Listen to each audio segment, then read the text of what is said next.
ganador del segundo torneo de Titaina ha sido Carmen Lacomba.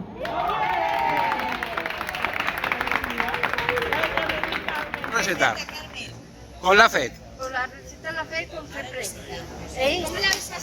La de coger el pimiento. Ay, a vosotros.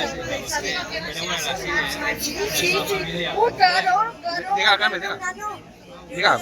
Y el pimiento, pues años el pimiento, y a continuación ya puse la tomata, para que vaya ya. Ya cuando ya le di ya una hora por ahí, la tomata ya fecha, poso tota la tequila y tots els pinyons. I ja fecha, pues dos hores y mitja, para que se pasa. La tomata la compra vostè? Sí, la compro yo. No es de bote. De pot, De però pot. natural, Vale. Natural, de pot però natural. Jo ja vaig a gusto que se està. La faig així. Ja.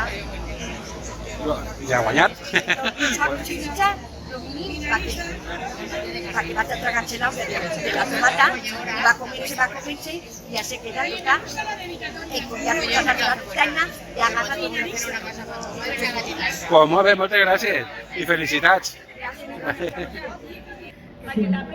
Yo sola. Bueno, yo sabía cómo hacía mi madre y la tía abuela también, pero luego yo ya me dediqué a hacerla yo. Y así que ya no he cogido nada más. Oye, lo ha acertado, ¿eh? Lo ha acertado.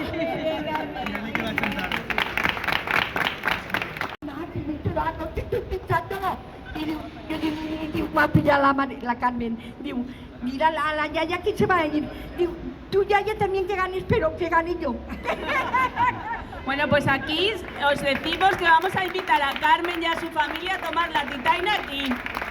Van a venir todos. Muchachos, siempre que vienen tots.